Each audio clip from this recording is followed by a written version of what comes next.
Здравствуйте, мои дорогие! Вы меня просили показывать все, что я делаю, а я в свою очередь обещала, что будут не только джинсы и не только сумки. Так вот, сегодня я буду делать коврик взамен того, что я делала пару лет назад из старых полотенец. Я в шкафах у себя, опять же, вот отобрала свои футболки старые, ненужные. Ну, здесь не только футболки, есть шорты, бриджи, есть майки. Всего 11 изделий у меня. Из них я буду шить коврик в технике ляпачиха. Видео в этот раз будет опять немногословным. Ну, собственно, что тут объяснять, рассказывать. Я буду показывать и выводить на экран размеры и подсказки.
Полоски у меня готовы. Я их уже положила по цветам, так как я их буду нашивать. И хочу показать, смотрите, вот есть некоторые футболки, у меня была такая одна. При растяжении она не сворачивается в лапшу, да, вот так у нее края не скручиваются. Она вот таким образом, она крошится. То есть такие футболки, конечно, не подходят. Теперь можно это все нашивать уже на основу. За основу можно взять любую плотную ткань, не трикотажную, которая не растягивается, либо тонкую, но продублировать ее флизелином. Я возьму вот такую сетку садовая, какая-то у меня сетка есть, небольшой отрез. Нашивать буду на нее. Во-первых, она очень легкая, что немаловажно. Во-вторых, у нее вот структура такая здесь, смотрите, она как бы полосами. То есть мне не надо будет на основе уже рисовать линии, по которым нашивать. Я буду нашивать вот между этими косичками. пропуская одну, это получится примерно 1 сантиметр. Отрез этот у меня шириной 70 сантиметров и длиной 1,50 м. Вот я смотрю примерно. Начну с одного края. Докуда у меня хватит, не знаю. Буду нашивать все от начала до конца. Насколько хватит. Отступать буду снизу и сверху. И с этого края по 1,5 примерно сантиметра. Для того, чтобы мне потом можно было косой бейкой все это окантовать аккуратно.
Вот что получается. Основу я здесь с боков обрезала, оставила где-то 1,5 сантиметра. Здесь и здесь. Здесь я нашивала на расстоянии 1,5 сантиметра, отступая от края, так как я буду обрабатывать по периметру косой бейкой. Но прежде чем это делать, вот так выглядит это с изнанки, я сюда пришью подкладку. Вот такой кусочек я буду использовать. Пришивать я ее буду вручную, потому что на машинке здесь уже, конечно, не подступиться. Пришивать я ее буду вручную по периметру. Сейчас приметаю и простегаю, ну вот так скажем, 2 линии вертикальные и 2 линии горизонтальные. Этого достаточно, чтобы она не смещалась. Ну вот она у меня в 2 слоя, потому что ткань тоненькая, она почти как марля прозрачная, поэтому я ее в 2 слоя буду делать. Еще у меня остались вот такие вот лапшинки, да, как я их называю. Каждого цвета понемногу, я их оставила специально. Для чего, я покажу потом.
Вот смотрите, я обработала косой бейкой, и вот с этой стороны, с двух сторон, не видно ее. Ну, здесь я подрежу ровненько, а вот здесь видно.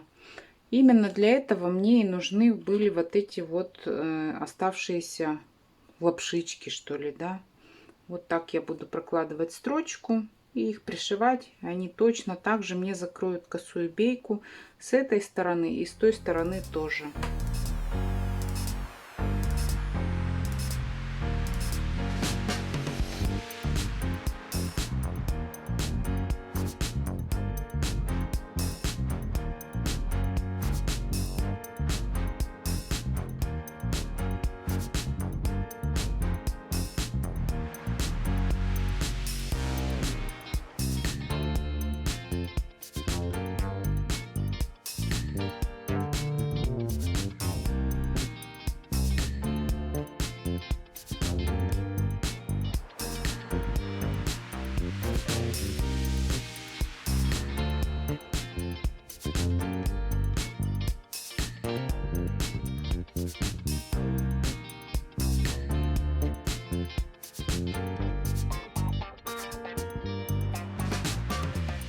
Края я все подстригла, и сам коврик я тоже немножко подровняла. Ну, я не пыталась сделать совсем ровную поверхность, как у промышленных ковров. Тем не менее, вот очень даже симпатично выглядит.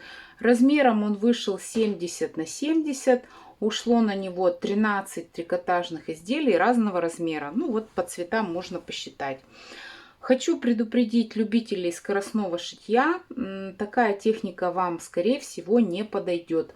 На этот коврик у меня ушло 7 вечеров. Ну, кто-то подумает, ну зачем же мучиться, проще купить. Ну, конечно, но эти 7 вечеров я провела с наслаждением и очень горжусь, что вместо мусора в контейнере я произвела на свет вот такой яркий, мягкий коврик. Если вам нравится то, что я делаю, подписывайтесь на мой канал, ставьте лайки, пишите комментарии. Всем желаю хорошего настроения. До свидания!